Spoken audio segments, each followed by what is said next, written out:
Bonjour, bienvenue dans Bref de Poésie.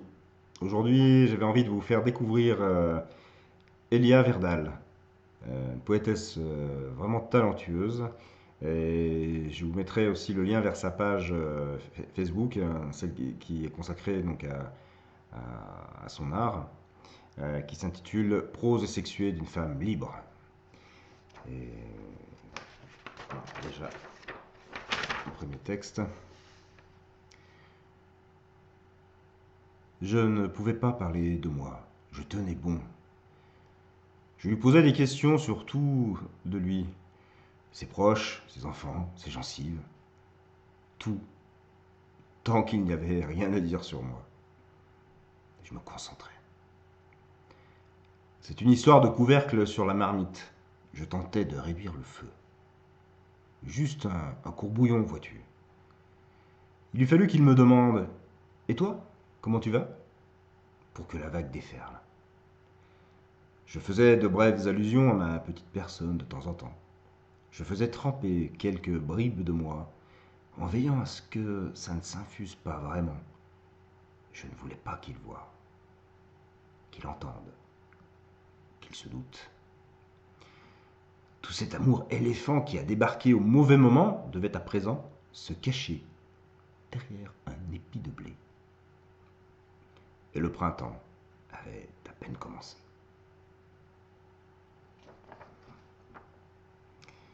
Second poème. C'est une question de beau, de regarder et d'ouvrir non pas les yeux, mais son cœur. Regarder par le ventre comme on respire par la terre, voir par et à travers le dedans. Car rentrer en soi est un chemin de voyage, une infinité de possibles, où les trésors sont miracles et les sources abondance. Rester chez soi, c'est rentrer en son moi. Rentrez et ouvrez. Troisième texte. Où se rejoindrait-on, dis-moi? Toi qui me donnes rendez-vous, toi qui me rends un peu à moi, toi qui me vois belle mais me floue. Où se rejoindrait-on cette fois? Crois-tu qu'au milieu de l'hiver tu nous trouverais chaleur moite, de celle qu'on hume à terre lorsque le carrelage frais n'est même plus assez pour calmer la fièvre? Je te rejoins, tu sais, je ne sais où. Entre s'aimer doucement et passer un peu le temps, entre tes bras et mes cuisses, entre le gras et le lisse. J'arrive.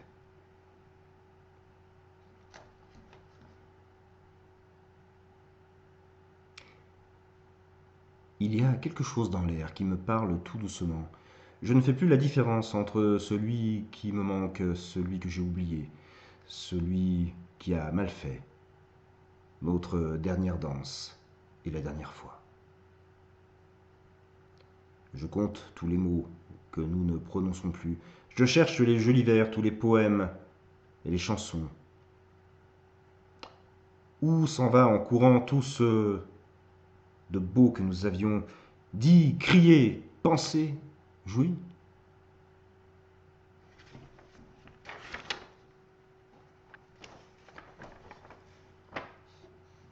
Appassionato. C'est moi qui fais une petite digression personnelle. Je m'adresse aux romantiques, à ceux qui regardent l'horizon comme on lit un livre nouveau.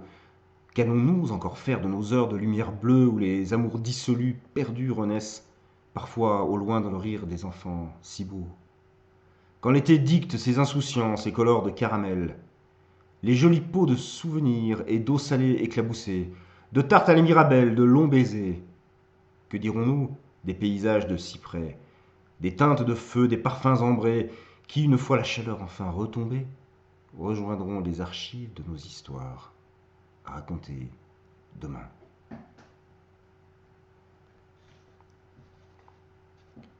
Lento, comme un sospiro.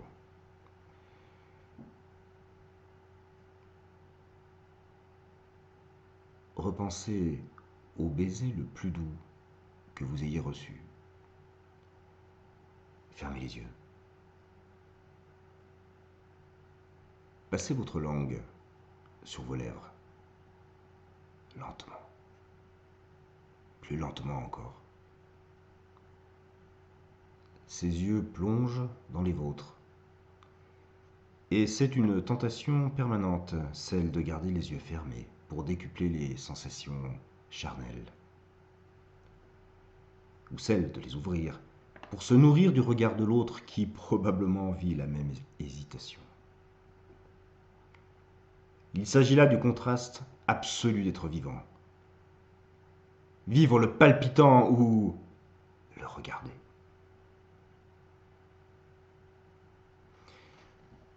Un dernier texte. Je n'ai plus de vin. Je te fais un dessin. Crache ton venin dans le fond de ma bouche. Prends pas de douche. Je veux te sentir. Prends mes seins, le cœur plein.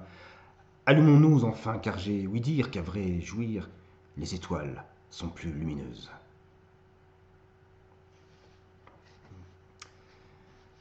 Voilà. Alors, repensez au baiser le plus doux que vous ayez reçu. Fermez les yeux. Et partez en poésie sur l'aile des mots d'Elia. Passez une très belle journée en poésie et à très bientôt. Au revoir.